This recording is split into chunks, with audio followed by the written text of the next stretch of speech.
Tinker Tailor Soldier Sailor, rich man, poor man, beggar man, thief. So begins an old rhyme that girls would chant to predict the profession of the man they would marry. Not in their wildest dreams could those young girls have predicted that women would attain and excel in every one of those professions, from lawyers to politicians, doctors to artists. Elizabeth Shaw is one of 100 artists chosen to tell the story of 100 great Australian women in an upcoming exhibition called Tinker Tailor Soldier Sailor. Elizabeth was given the opportunity to design a brooch for her great-great-aunt, Sister Elizabeth Kenny. Sister Elizabeth and her associates became responsible for caring for countless polio victims. Not only do many of her principles of rehabilitation form the basis of physiotherapy, she was once voted second most popular woman in the USA behind Eleanor Roosevelt. And how have you reflected that in the brooch? Well, for her, the title of sister was very important, and she did get a lot of criticism for using it, not being a medically trained person. But I know that for her it was something she was very proud of. She was a very large-statured lady. She was very large and imposing in terms of her form and stature.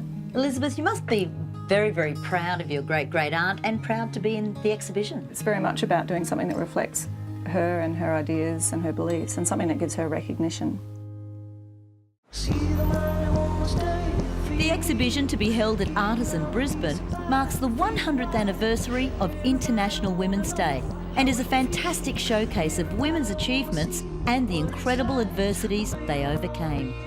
These are women who broke moulds then and continue to inspire now. Dame Nellie Melba, St Mary MacKillop, Nancy Wake, and women who were born to fly.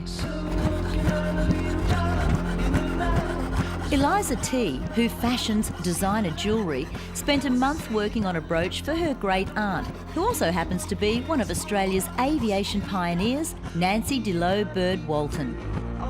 In the 1930s, defying the traditional role of females of her time, Nancy Bird became a fully qualified pilot at the age of 19 and became the youngest Australian woman to gain a pilot's licence.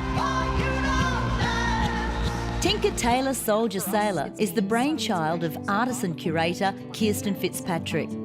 I think a lot of the women on the list I didn't know about, which is a terrible thing. We should all know all these amazing women and what they've done for Australia and how they've broken new ground. So it was really surprising for me to read a lot of these stories. Ethel Raybould, the mathematician, is one of those. I'd never heard of her.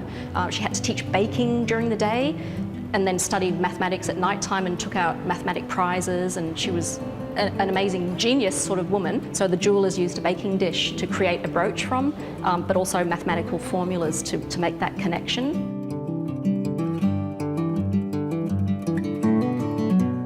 Kirsten, I'm fascinated by this one because it's like one of those little cardboard dolls we used to change the outfit on. What's this brooch about? This brooch is made by Bibi Locke, who's a young Queensland jeweller, and she made a brooch inspired by the achievements of Catherine Martin, the set designer. So she's chosen a character from Australia, the film, which is Nicole Kidman, and she's made her some outfits so you can change what outfit she's wearing. We weren't expecting anything like this. In fact, none of the 100 brooches were what we expected. Every single one was as surprising as reading the story of the amazing woman that inspired it. Tinker Tailor Soldier Sailor is open at Artisan in Fortitude Valley and will remain there until the 12th of November. This free exhibition will then tour the country for the next 2 years.